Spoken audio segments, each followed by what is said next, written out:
How's it going, everybody? And welcome to Just Nobody's Podcast. I'm your host, Ryan. And I'm your host, Daniel. And today we're doing a podcast. Whoa! If you're new to the channel, please hit the subscribe button and also hit the like button. If this video gets 3.5k likes, we get to prank Daniel.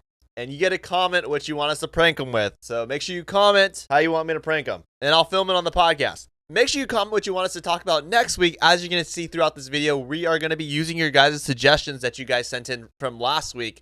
So make sure you comment and we'll talk about it. Let's get into it. So there's another theory that Steve is actually going to die because of the new trailer. That new trailer was so intense. Yeah, and we know that Noah Schnapp said that there's going to be multiple deaths this season. And I know that I already said Eddie's going to die, but there's a theory that Steve is actually going to die too. Okay, so I know the actor who plays Eddie said that he's coming back for season 5, but I mean, he could be lying. Yeah, it definitely wouldn't be the first time an actor lied. And in the new trailer, we hear Dr. Brenner tell Eleven that her friends in Hawkins are not ready for this fight. And towards the end of the trailer, we hear Vecna tell Eleven that her friends have lost, meaning someone definitely died. And in an interview, the Duffer Brothers said that the original plan was to kill Steve off earlier in the show, meaning his death is coming later in the show, and it definitely looks like it's this season. I mean, they basically just confirmed that Steve is supposed to die at some point in the show. Yeah, and in the new trailer, Robin even tells Steve that she feels like they're not going to make it out of this one. And if Steve and Eddie both die, it would create a perfect story arc for Dustin in season 5 because he would lose the people he looks up to the most, which would then force him to find his own way. It does seem like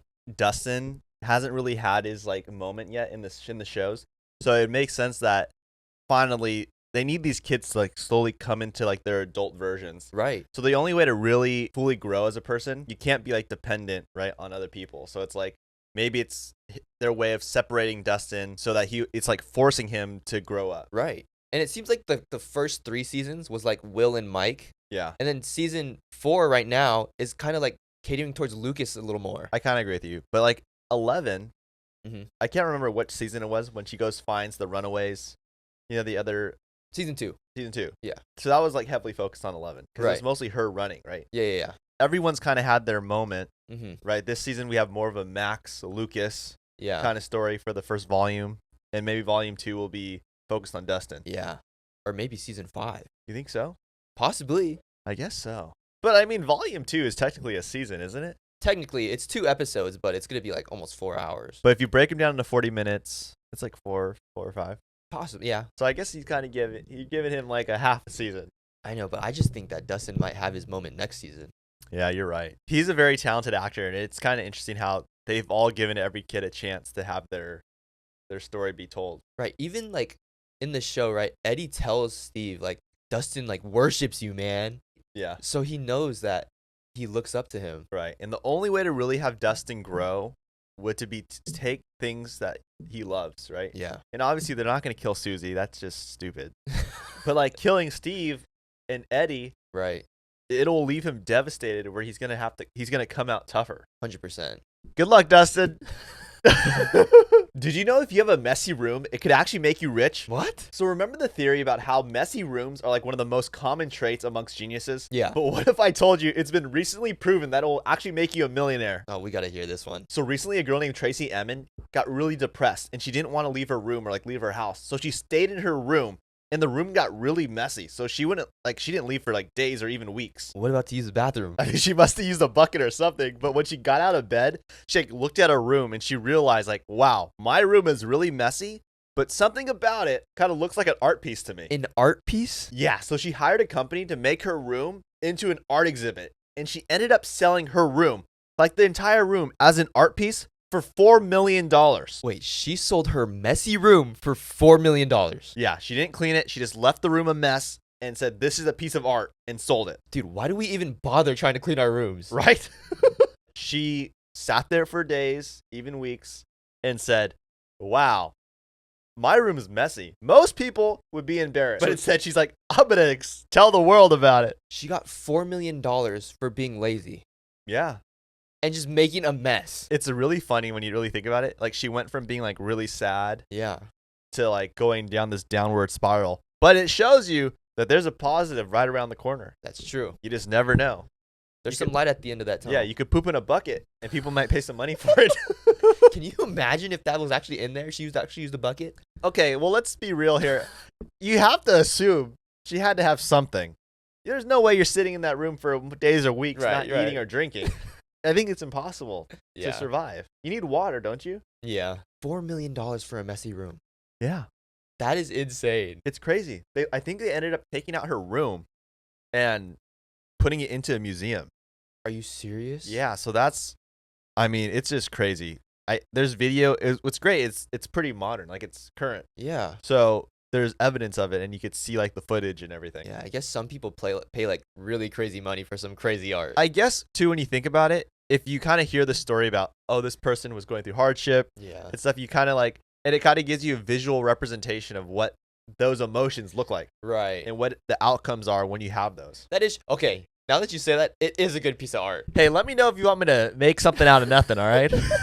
So have you heard of the person that would kill people based on what their name is? No. So this is one of the most unsolved mysteries, and it's called the Alphabet Murders. And these murders took place in Rochester, New York in 1971 to 1973. And they called it the Alphabet Murders because the first letter in each victim's name would match the same exact first letter of their last name. So for example, the name Susie Smith, both first and last names start with an S. Gosh, that's freaky. Yeah, so the first victim's name was Carmen Colon, and she was running errands for her grandmother but didn't return home. And the last time she was seen was in a car that was driving down the highway, and she was asking for help, but nobody helped her. And 2 days later, her body was found, and there's no clues who did it. Then in 1973, the second victim's name was Wanda Walkowicz, and she was walking home from the grocery store, but she never made it home. And the very next day, her body was found. Wait, so they still have no idea who did this? Yeah, then 7 months later, the third victim, whose name was Michelle Menza, was at a department store but never made it home. And they found her body 2 days later after she went missing. But what's even crazier is that each victim's body was found in a town that matched the letter of each of their names. So Carmen Colon was found near Churchville, Wanda Walkowicz was found in Webster, and Michelle Menza was found in Macedon. And it's been 50 years, and to this day, nobody knows who this was. It's so scary that it's 50 years ago today.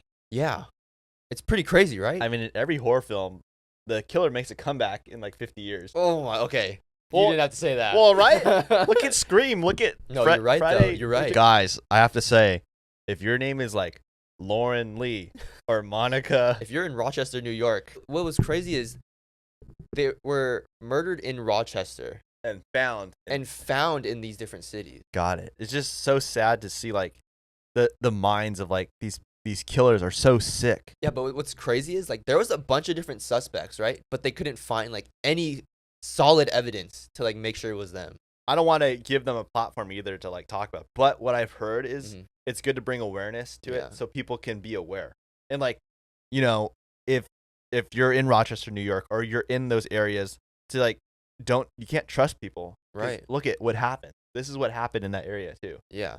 And even for like the Carmen Colon case, people said that they saw her crying for help Why didn't people help and her? nobody helped her. That's so weird. Gosh, society is so crazy and like it's pathetic. Yeah, and it even I forgot which case it was out of the three, but it was found that it was reported that they saw her like 3 days later. They reported it 3 days later after she went missing. Come on, people. Gotta save each other here. Yeah. Do you know about Dad's friend who hired a hitman to kill his daughter's boyfriend? Wait, what? So back in like 2005, Dad was at work and it was like a normal day. But then all of a sudden his friend like ran through the doors and was just freaking out. And for the sake of the video, I'm just going to call his name Carl, okay? Okay. And Carl looked like he hasn't slept for days. And Dad was like, dude, what's wrong with you? You look like a mess. And he's like, I am a mess right now. Like, I'm literally dying. My daughter's boyfriend is ruining my life. What was wrong with the daughter's boyfriend? So apparently Carl said that the daughter's boyfriend was like a loser and ruining her life and like ruining her career. You see, his daughter was on track to becoming a professional athlete, and he thought that the boyfriend was like distracting her and ruining her career, and he was causing her not to do as well. Wait, so he wants to kill him? Yeah, so he tells Dad, I want to kill my daughter's boyfriend. And Dad is like, what the heck is wrong with you? Like, you cannot do that. And Carl told Dad that he already met with a hitman, and he said that the hitman would only charge $10,000 to kill the boyfriend. Wait, that's a little bit freaky how cheap that is. Yeah, it's really disturbing. Carl even said that the guy said, I'd kill him for $10,000, but it's going to cost you $20,000 for me to beat him up. Wait, why is it more to beat him up? Apparently, hitmen charge less when they have to kill someone because they know that they can get away with it. But when it comes to like beating someone up, they know that the person could identify them and in turn would cause them to have to serve jail time. Dude, that's so disturbing. What actually happened? Dad was like, Carl, you cannot do this. This is like crazy. You'll literally ruin your life and ruin your family's life. This is so wrong. And I'm pretty sure Dad had to call the police. Like, I don't remember all the details, but all I know is like Carl ended up not doing it. and now they have a happy family. The daughter's doing well, and everything's okay. Dude, this is really disturbing. Isn't it? I This mean, is crazy. it's freaking nuts. If I was dad, I would have no idea what to do. Say that one more time. You already talked to the hitman? Like what? $10,000 to kill someone? That's really cheap. Well, in terms of like when you could, that's less than a car. Yeah. And you're saying that you're gonna take someone's life? Right. A life insurance policy, right? Is like $1 million. Dude, that's crazy. But like you're gonna kill someone for 10,000? yeah. What? It's so wrong. It's like so disgusting how like society is, and I don't know if it's like the system that they feel like they can get away with it. If, Yeah. like the investigations aren't very thorough, or they feel like like who knows? Who knows what really happens, right? Right. Who knows how many deaths happen on the daily, and who knows how many actually get caught? That is true. Because if you really look at it, how many missing people have gone missing, and they close the investigation. Look at the alphabet murders. Yeah, exactly. Look at the alphabet murders. And remember like the Gabby Petito case? Yeah. She got a lot of attention because of TikTok, Mm-hmm. which helped bring a close to her case. Right. Where they found, what happened. Mm-hmm. But what it did was it actually opened up the cases for people that went missing years ago that they stopped looking because they're like, okay, it's not fair for you guys just to give Gabby Petito all this, time. Right. Do you know a lady actually found a secret way to understand when a baby's trying to talk to you? What? So we all know, like, as adults, right, and as kids, we cannot understand when a baby's crying or, like, when they're mumbling, like, what they're trying to say. And most parents have to go through, like, an entire checklist of things, like, when their baby's crying to, like, try to figure out why they're crying. Yeah. But what if I told you there's a way to understand what they're trying to tell you? I don't understand how that's even possible. So Priscilla Dunstan actually studied thousands of babies, and she studied their voice boxes, and she found the 5 different things that babies do when they're trying to tell you something. Dude, this is probably going to help a lot of parents. Yes. Like when you hear a baby say nah, like when they're crying, that actually means that they're hungry. And when you hear a baby say oh, like the O sound, that actually means like they're really tired. It almost looks like a yawn. Okay, I've definitely heard a baby do that. And when a baby starts crying and they go like heh, that means like they have discomfort. So like maybe their diaper needs to be changed, or they're too cold or too warm. Basically, they're trying to tell you like, help me out here. And when you hear a baby make the sound like air, it actually means they have like gas in their lower stomach. So basically you need to like help them, like they got to fart or something. And when you hear a baby go, that means they have like a lot of like air bubbles in their chest and they need to be burped. So basically all these different things are like ways babies are trying to communicate with you. And they found all these babies all do the same thing. Wait, that's actually kind of cool. Like babies have their own language. Yeah, they literally do. Like they found like they went on Oprah and they found all these different babies to come on the show. And they just observed them too. And they saw like it's real. Really? Yeah. It's funny how Oprah presented it. She goes like, this is her theory, but I think it's true. Like Leia, everyone knows Leia. Yeah. So Leia in her past has worked like with infants, right? Like little babies. Yeah. And she noticed that these sounds actually they do this. Really? And they all ended up being like those 5 things. Oh, wow. You think they would make like a certain sound for certain things? If you observe a lot of babies and you make they all cry and they make certain sounds, and then you like test out, okay, do you want this? No, that didn't fix it. Yeah. And you could start to like process an elimination, right? You can figure out what they need. Well, the fact that she studied so many babies and they all kind of like were the same. Right. So this week we are going to VidCon, and we are not doing a Whose Side You On, but we are going to VidCon. So we got to keep this episode short. We actually have to head.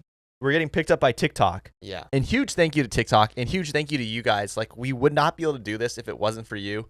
And we're just so thankful. I mean, I've been to VidCon like as like a friend or a fan, and to be able to go as a creator, I really want you guys to understand that like for us, always do what you're passionate about. Always just follow your dreams, because you just never know. If you just show up, right, and you're prepared, you never know what opportunities will come. Oh, definitely. So just keep trying. I mean, for the longest time, like I used to do streaming, like Fortnite, and I'd have like 1 viewer if I'm lucky, 2 viewers, right? Yeah. And to have like all you guys supporting us, like we don't take it for granted, because we've been there when no one used to watch our stuff. Oh yeah. So just to feel like that you guys are a part of our community, a part of our family, it's just such a honor, and we're just so grateful. So thank you so much, and stay tuned for VidCon footage, and we'll see what happens. Yeah, it's gonna be fun. So on that note, we are moving on to Dumb ways to die. there we go. It's back. People like Dumb Ways to Die. They've requested it. I know. So welcome back to Dumb Ways to Die, where I talk about the craziest and weirdest ways people have died. So starting off with the first one. Okay, you know those like beds that you could like fold out of the wall? Yeah, like You when know you how go they- on vacation. Yeah, it's like a closet. It almost looks like a closet, but then you pull it off the wall. I feel like those are most common on cruise ships. Yeah. So like on cruise ships, there's not much room, so you have to have like, hidden beds and stuff. Right. So there was actually an elderly couple like staying on the bed, Okay. but the people that like set up the room set up the bed wrong. Okay? So Okay. then the springs in the that brought it down, Yeah. retracted So when they they're- were sleeping in it. Oh my gosh! So they slammed them into the. So they got stuck and they suffocated in there. Oh no! Yeah, That's horrible. I know. That's pretty crazy. Dude, though, that's right? so. I'm never sleeping on one of those ever I again. never trusted those. I never trusted those. I always thought they would fall down, not Yeah. ever go back up. Right. Because you think, like, if you have weight on it, like two bodies on it, it's not gonna go You would up. think. You think if anything, it's gonna fall down. Okay, so up next, it was these two guys that just wanted to go have some fun, right? They were just having a night out, like with the boys, like they were just trying to have a good time. It always starts like that. It always starts like that, okay? But then they had like a local, like small airport. Okay. Like, you know how we have like the small airport, they like fly out the little planes? Yeah. So they had one of those. And what they decided to do was to sneak on, what is it called? The tarmac. The tarmac. They decided to sneak on and they stole a plane. None of them knew how to fly a plane. Okay. They jumped in the cockpit and they're able to start the engine. What I don't understand is like like how I'm trying to get my pilot license. Yeah. I got into a plane Mm-hmm. not knowing how to fly it, it's not like you just turn the key and you just go. Like Right. you have to turn on the fuel. Like you have to get everything going, Yeah. and it just doesn't make sense how they're able to do that. Well, they figured out a way. And they got up in the air. They got up in the air. Oh my gosh. And what happened was they flew straight into a telephone wire. The plane got caught. It brought them straight down. Damn, that's rough. That's so bad. I don't, Shouldn't have stole the plane. were they drunk? Yeah. Okay. That's why you shouldn't have. Don't abuse alcohol. It's bad. Don't do it. So next, we've talked about something similar. A bungee jumping incident. Oh, these are the worst because it always goes one way, right? It always goes that it malfunctions and they just fall to their Right. death. Okay, but what this guy did is he thought it was smart to make his own bungee cord. Okay. So what he did was he duct taped some bungee cords together, Nice. okay? And he measured how high it was going to be, right? This is straight out of Looney Tunes. I know. Okay, so then he made his bungee cord and he's like, I should measure it the same length as the height, right? So then he made it, but then he forgot that bungee cords are stretchy. What happened was he jumped off and obviously the bungee cords were too long. Splat. But I'm sure like it went splat and then it kind of. Maybe it kind of jumped Shut a little up. bit. That's disturbing. It's not right. Okay, but this is just an honorable mention. This next one. Okay. Okay. So what this guy decided to do was try to recreate Up. Okay, he made Up before Up moved so the Up movie. let me just understand this. He put a bunch of balloons to his house. No, he put a bunch of balloons on himself. Oh. So he sat in this little like almost like a hot air balloon like container, Okay. and he put a bunch of balloons on it, right? And he didn't expect it to go so high, but it went 10,000 feet in the air. And he only thought it would be 30 feet, right? But He's like, it's successful. Oh wait, it's too successful. yeah. But then he was smart though. He prepared. What'd he do? So he brought like a BB gun with him. And so he started shooting the balloons like one at a time to like I like bring them how down. you said he's prepared. He had a BB gun with him. I was thinking you were gonna say he had a parachute with him. Oh no, he didn't have one of those. Let me go get my BB gun, not a parachute. Maybe if I gradually shoot them down, I'll fall down slowly. It worked though. He lived. What? Yeah, Oh wow. he lived. Wow. All right. Crazy. But I mean, that was pretty smart to bring something. Right. All right, guys. Thank you so much for watching. If you're new to the channel, please hit the subscribe button. Also hit the like button. Like we said earlier, if this gets 3.5K likes, we're gonna prank Daniel. And also, we want to say thank you so much again for letting us go to VidCon and represent our community and say, like, hey, guys, we're at VidCon and we're going to make good content for you. We're going to try our best. And let us know who you want us to collaborate with. Maybe we can see your comment, like, go find them. Like, Yeah. probably won't be able to find, like, Charlie D'Amelio or something like that. No. But you never know. Also, comment what you want us to talk about next week, and we will talk about it. So, see you guys tomorrow on TikTok. And we'll see you guys next Friday on Apple Podcasts, YouTube, and Spotify. See you on the TikTok. God bless you guys. See ya. Love ya.